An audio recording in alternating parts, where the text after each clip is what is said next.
Petit poney,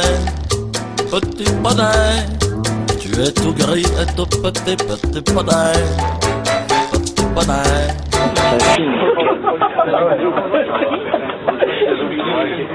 Toujours à Rouen, là, à côté de la fête foraine. Dans l'autocar, ferme-la tout jamais. Ferme-la tout jamais. Donc la scène, c'est ça, vous l'avez compris. Hein, le truc va pas s'ouvrir en deux. Non. La seule action, ça va être ça à un moment donné. Alors pourquoi je me retrouve dans un autocar? Ça, c'est la bonne question. Hein. D'une année sur l'autre, tu dis qu'est-ce qui s'est passé de vélo?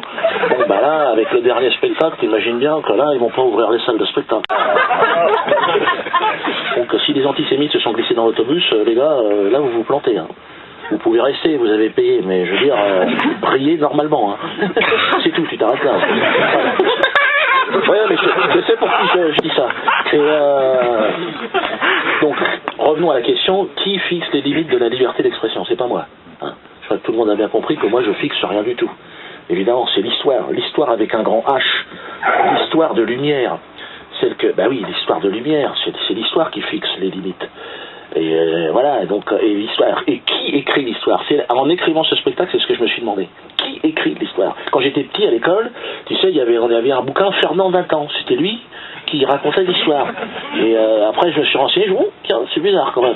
L'histoire appartient aux vainqueurs, toujours. Ah oui, les perdants n'écrivent pas l'histoire. Ils sont dans les ruines, les gars, ils ont autre chose à foutre, crois-moi bien. Ils n'ont même pas à bouffer, ils n'ont pas de froc. Déjà, t'écris pas l'histoire, le cul à l'air, déjà. Voilà, donc ferme-la. Et donc, ouais, il veut intervenir. Et donc, non, mais filmez pas, les gars, vous aurez un DVD plus tard. Merci les amis d'avoir participé à cette tentative humoristique en autocar. Merci d'être dans mon autocar. C'est un acte de résistance culturelle majeur. Hein. Depuis Molière, je crois qu'il n'y a pas beaucoup de monde qui s'était lancé dans cette expérience. Donc, évidemment, sans vous, je ne serais pas là. Donc, merci pour votre fidélité. Mes respects à vous. Chapeau bas. Autre chose.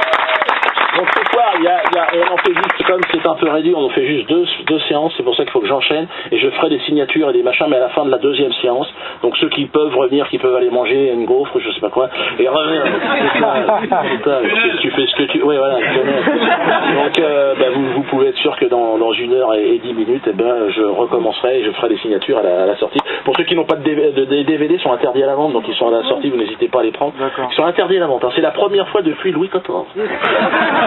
J'ai des DVD en bois. Je veux dire, je suis rentré dans l'histoire. Par le vide d'ordure, mais j'y suis. Là, c'est clair que maintenant. Donc, dans 1 heure et 10 pour ceux qui le veulent, et pour les autres, merci encore, mes respects à vous. Et à très vite.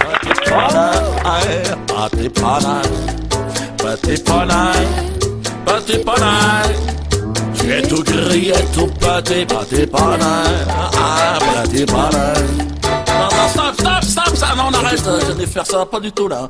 Ah Vous bon? n'êtes pas sur le coup, vous n'êtes pas concentré, Jennifer. Hein? Bon, alors, vous vous rapprochez du micro, vous sortez votre poitrine, et vous projetez les sons, c'est très important, ça. De toute façon, je vais me coller derrière vous, regardez. Comment ça? Soutenir par les hanches.